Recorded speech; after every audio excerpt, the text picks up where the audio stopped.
Alright, welcome to the video, ladies and gentlemen. My name's Embraxis. Here we are in Space Engineers once again. Now, this isn't a speed build video or anything like that. In all honesty, I don't think I could have done a speed build video because these ships took way too long for me to build. But I put quite a bit of detail inside them. So first things first, if you want to see different parts of the videos but you don't know exactly what you're looking for, check the description. You'll see some time codes as well as a link to my personal channel. That's where I will be uploading me actually crashing these ships, etc., showing you the damage models and all that good stuff. I've actually built both ships inside of this world to be structurally sound. There will also be a link to where you can download this world from the Steamworks page for Space Engineers if you're interested in modding out the ships yourself.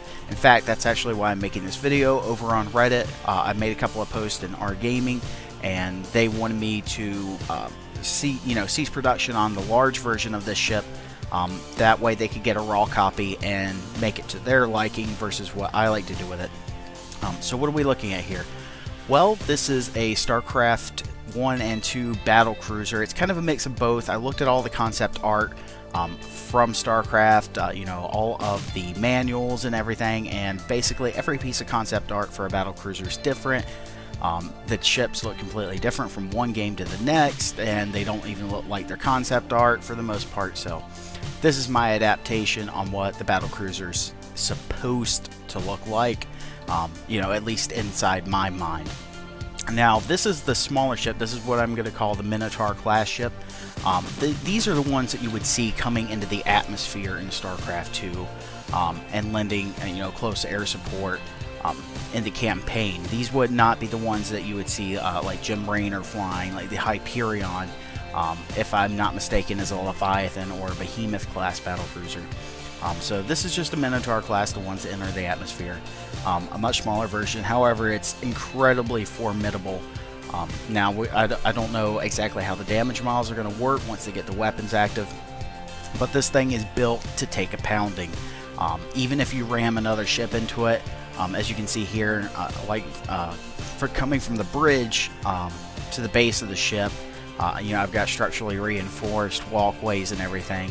I've already crashed a couple of ships into this, and it can take a lot of damage. In fact, it's really hard to hurt enough to disable it. You need a very large ship hitting it, even to shear off a wing. It's a very versatile ship. It's very strong in its design.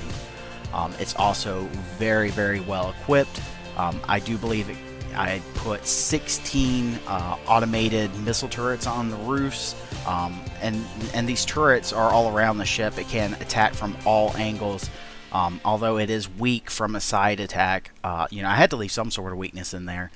We don't know how the combat mechanics of the game are going to work. Now, I didn't want this thing to be impregnable. I didn't want it to be something that no one could approach and try to take over, but I wanted it to be pretty difficult. It is also equipped with, I do believe, 20 automatic machine gun turrets, as well as turrets inside. So let's go ahead and take a quick dip inside the ship. I'll show you what's up inside. I detailed this one out, the big one. I was over on R-Gaming on Reddit. They asked me if I could leave a blank model before I started adding in all the intricate details. That way, if they wanted to make the ship to their liking, they could. So as you saw, I came through the side entrance. When you come into the back here, you got a little bit of storage, some assemblers. However, this ship is still too small to have a refinery inside of it.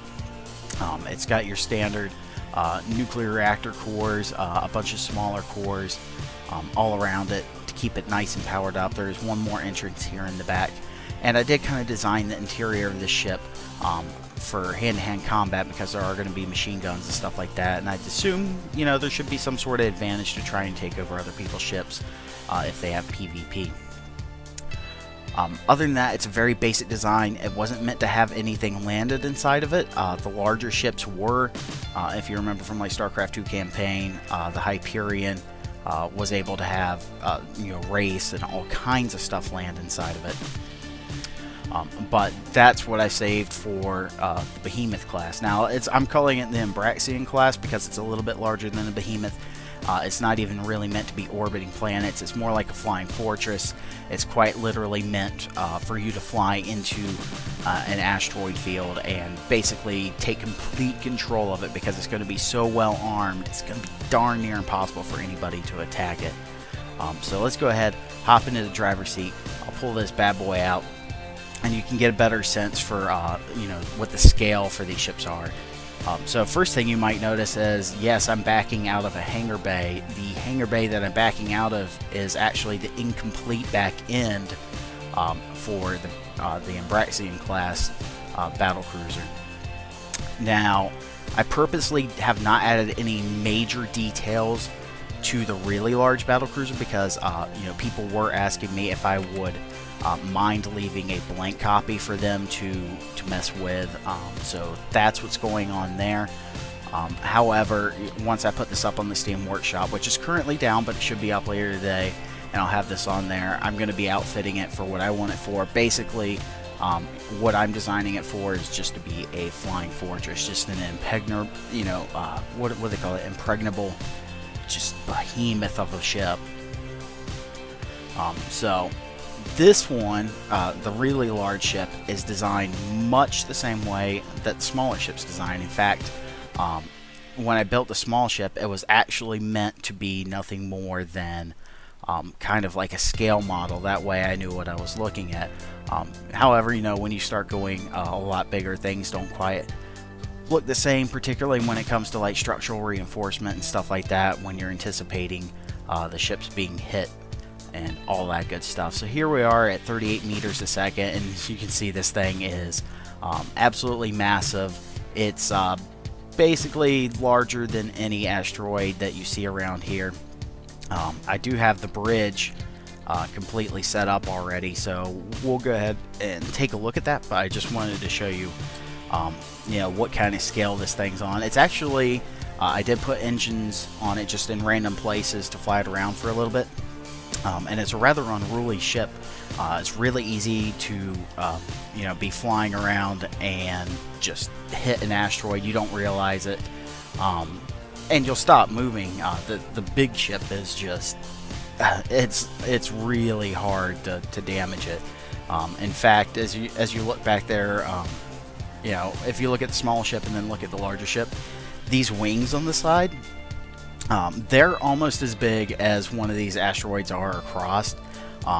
So I had to actually cut one of them off because I put it up too high and it was just going to be too big of a pain to delete all the blocks.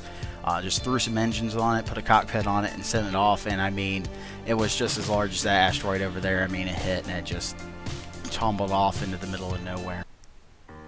So this is the Ambraxian class battle cruiser. Much larger design.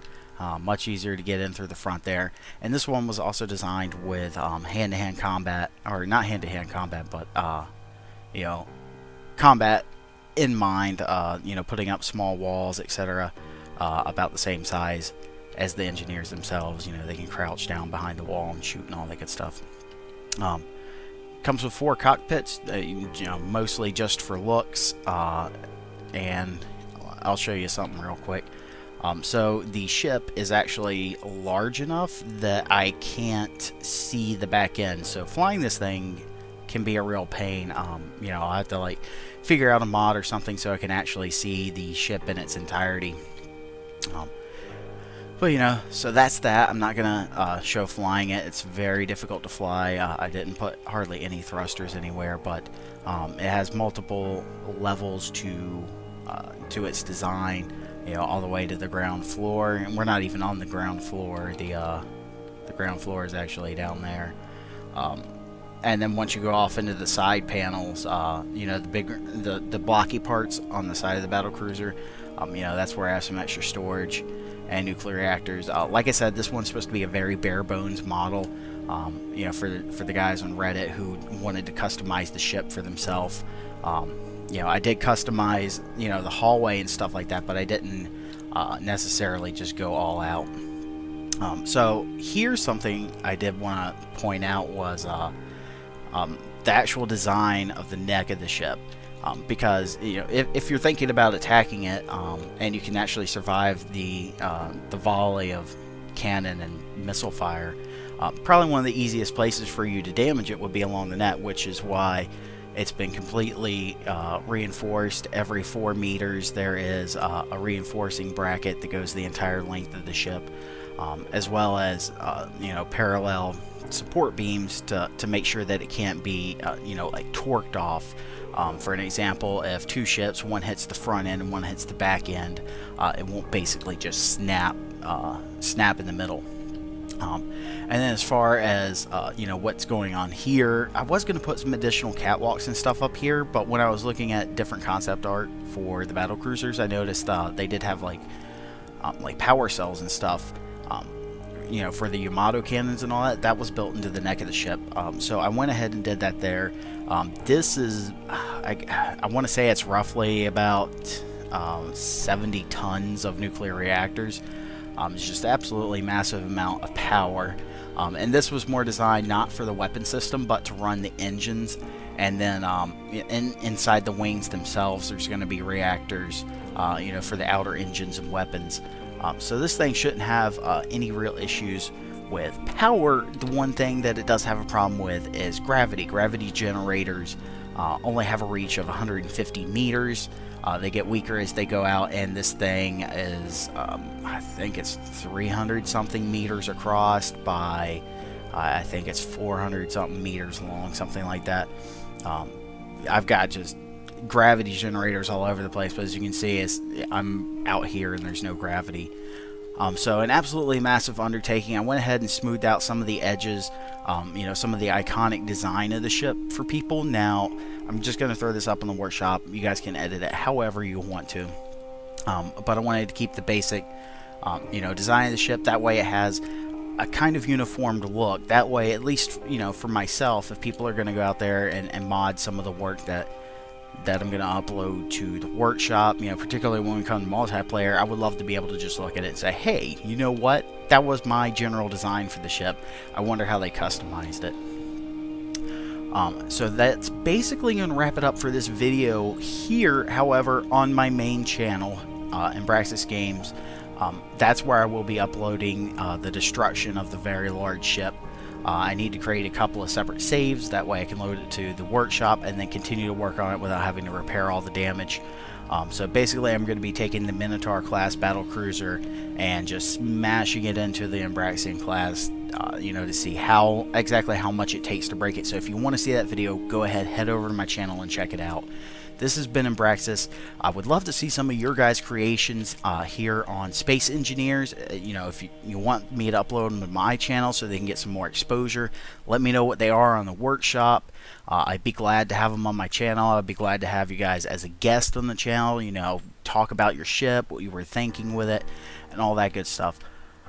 One final note, though, with this larger ship, the way that I intend to design it, it's basically going to be a flying fortress. It's going to come with a total complement of 150 computer guided missile turrets, as well as 250 automatic chain gun turrets. It'll have indoor turrets for players, as well as docking bays. I'm going to leave the interior in the back open. Now, what I did do, and I don't have one to show you because it just kind of floated away, was I did build a Wraith. Wraiths are quite a bit smaller than this. They're part of the small ship design. Very fast, a lot of firepower. Each one comes equipped with 6 chain gun turrets. Well, not chain gun turrets, but they come with 6 machine guns and 8 missile launchers on them. Very powerful little vehicles.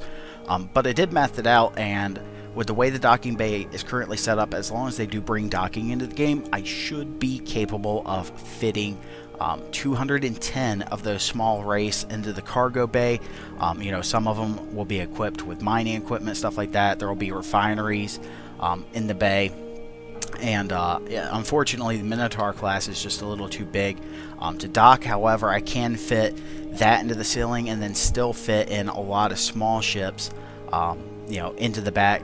And right now, basically, because they don't have docking, the only way to make sure that things stay together is to literally just connect them like that, and they become one object.